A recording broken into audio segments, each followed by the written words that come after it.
We've all felt that, right? That sort of constant pull between paying the bills that are right here, right now, Hmm. thinking about saving for, well, who knows what future thing, and also just wanting to actually enjoy life today. It's a tricky balance, definitely. A real tightrope walk for most people. Yeah, exactly. And, lots of us are looking for some kind of guide, maybe a map, something simple, hopefully, that works without feeling, I don't know, too restrictive. Or worse, getting lost in crazy spreadsheets. Right. Nobody wants that. So today, that's what we're diving into, the 50-30-20 budgeting rule. It got really popular, partly thanks to Senator Elizabeth Warren.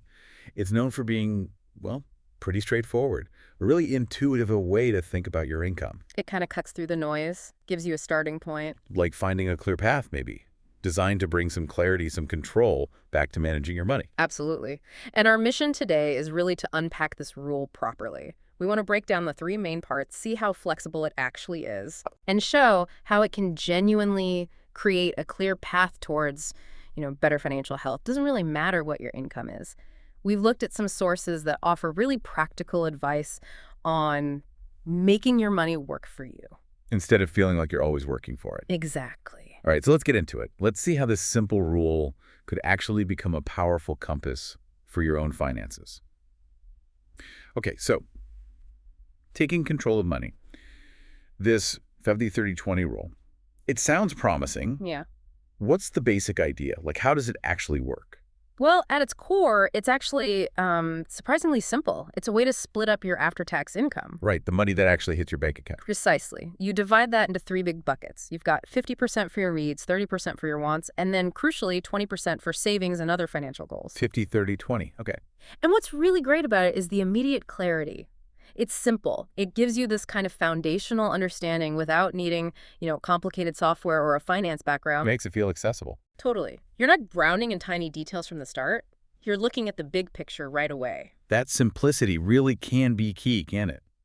So let's tackle the biggest piece first. Yeah. That 50% for needs. What exactly falls into the needs bucket? Okay, so needs are your absolute must-pays, the non-negotiables just to live, basically. The essentials. Yeah, exactly.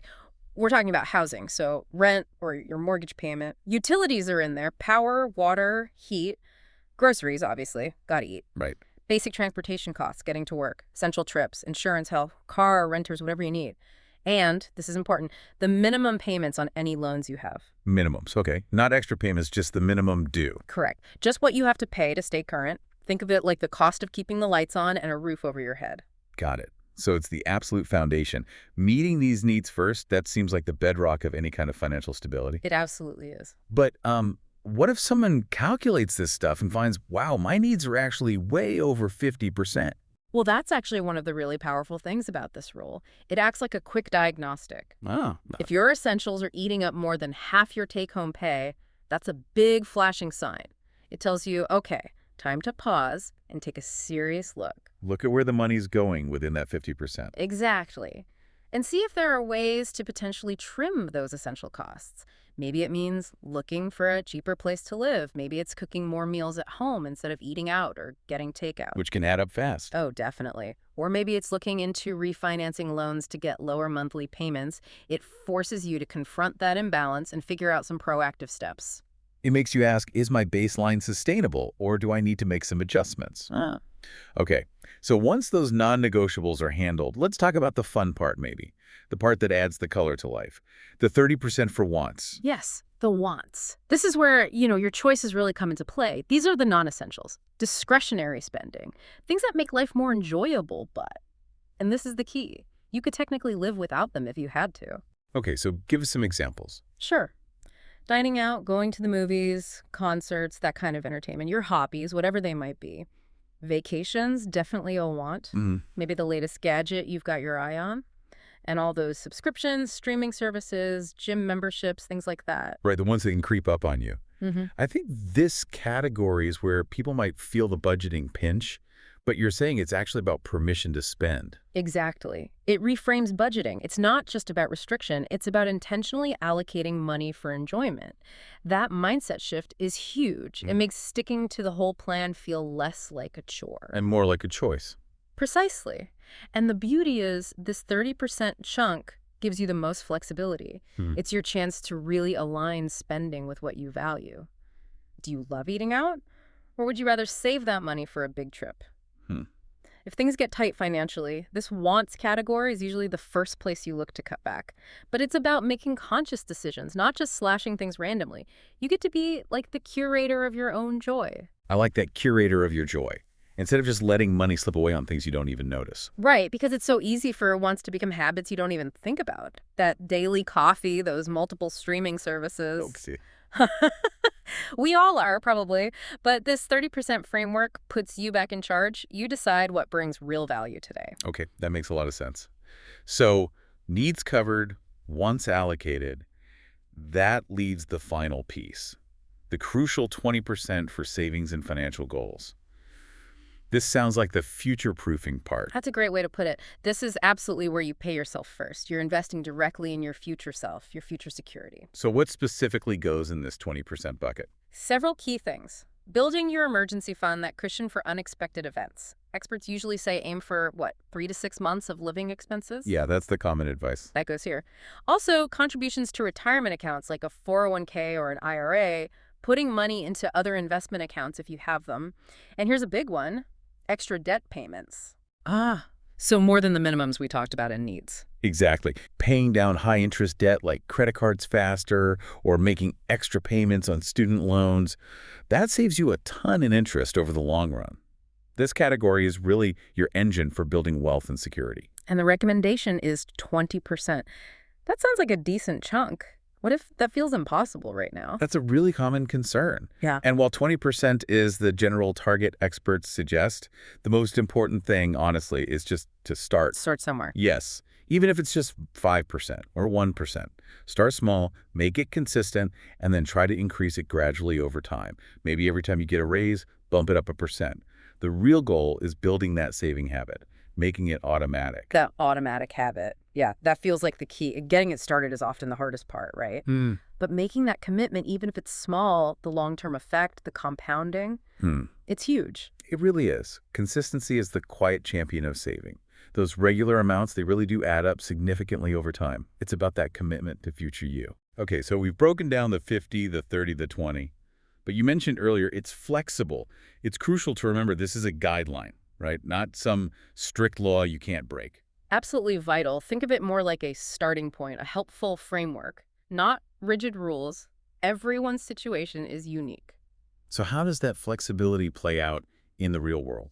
Well, it adapts. For example, if you're on a lower income, especially starting out, maybe your needs genuinely do take up more than 50%. It happens. Rent in some cities is just really high. Exactly. In that case, the rule doesn't mean you failed. It just signals, okay, for now, you'll probably need to be much tighter on the wants category, maybe closer to 10% or 15% until your income goes up, or you can reduce those needs. Okay, so it adjusts downwards. What about higher earners? Same principle, opposite direction. Yeah. If you earn more, your essential needs might only be, say, 30% or 40% of your income. That frees up more money.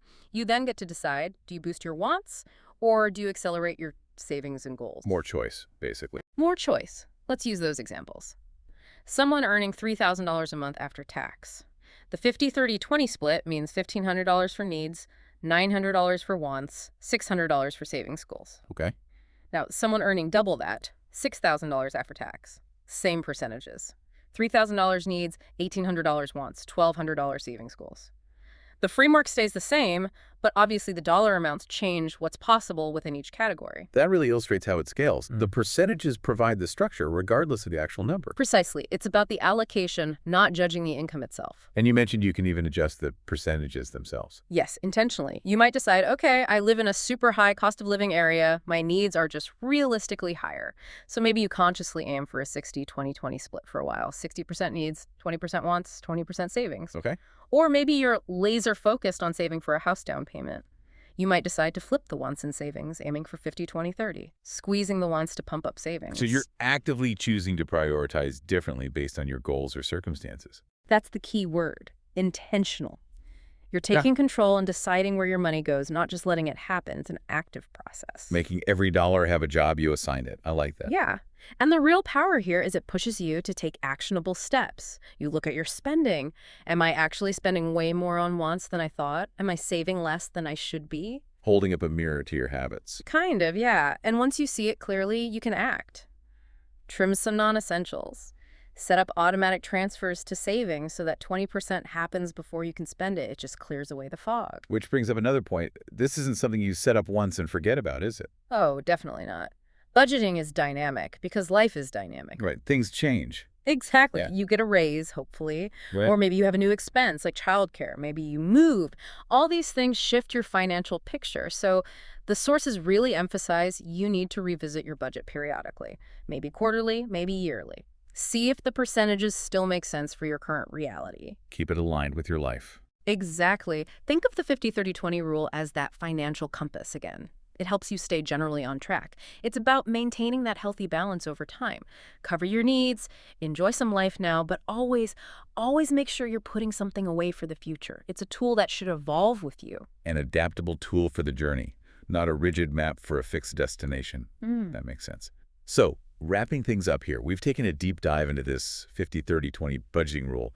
It's simple on the surface, but actually quite powerful, isn't it? It really is. It gives you that clear framework, 50% needs, 30% wants, 20% savings and goals, all based on your after-tax income. It seems to offer both structure and, importantly, a lot of flexibility. It does. And maybe the final thought, the provocative question perhaps, is this. As you think about this guideline, consider not just how much money you're spending in each area, but the why behind those choices. How could being more intentional with your budget, maybe using a simple system like 50-30-20, do more than just organize your money? Could it actually free up mental energy? Reduce that money stress. Exactly. Reduce that background anxiety so you can focus more on what truly matters to you, whatever that might be. That's a powerful thought. So we really encourage you, our listener, to maybe take a fresh look, an honest look at your own spending. Apply some of these ideas. See if the 50-30-20 rule could work as your personal financial compass. It might just offer that clarity and control and maybe even that freedom you've been looking for.